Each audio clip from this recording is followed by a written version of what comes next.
एक समय की बात है। एक सुंदर सा छोटा सा गांव था जो किसानों और ग्रामीणों से भरा हुआ था। गांव में सभी लोग एक दूसरे को जानते थे और मिलजुल कर रहते थे। लेकिन समय बदलता है और तभी ये कहानी शुरू होती है। गांव का एक युवक नाम था राजन। वह गांव में बहुत मेहनती था और अपने परिवार का सहारा बना हुआ था।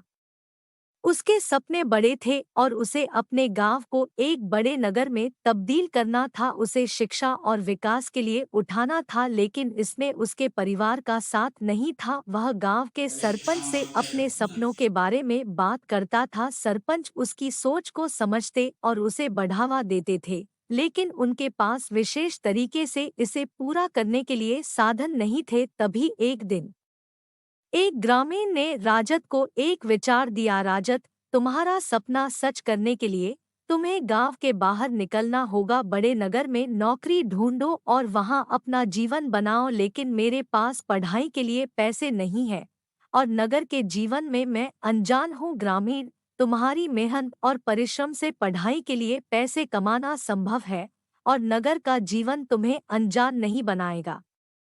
वहां तुम्हें नए अवसर मिलेंगे और तुम अपने सपनों को पूरा कर पाओगे। राजत ने उस ग्रामीण के विचार को सोचा और उसने अपने परिवार को भी इसके बारे में बताया। उसके परिवार ने भी उसे समझा और उसका साथ दिया। राजत ने अपने सपनों के पीछे भागते हुए नगर जाने का निर्णय किया। वह नगर में नौकरी ढूंढने के लिए दूसरे दिन जाने लगा। वह नगर में अपने सपनों के लिए अज्ञात था, लेकिन उसका साहस और मेहनत उसे अगले कदम तक पहुंचा दिया। कुछ समय बाद राजत को एक अच्छी नौकरी मिल गई। वह अपने काम के जरिए सिर्फ अपने गांव का नहीं बल्कि नगर का भी विकास करने लगा। उसके प्रयासों ने उसे एक सफल व्यक्ति बना दिया। राजत की सफलता और उसके सपने पूरे होने की खबर उसके गांव तक पहुंच गई। उसके गांव के लोग उसे गर्व से देखते थे। उसके योगदान ने गांव को भी एक नया चेहरा दिया और उसे एक उदार नगर बना दिया। राजत की इस कहानी से सभी ग्रामीण और गांव के लोग प्रेरित हुए और उन्होंने भी अपने सपनों को पूरा करने के लिए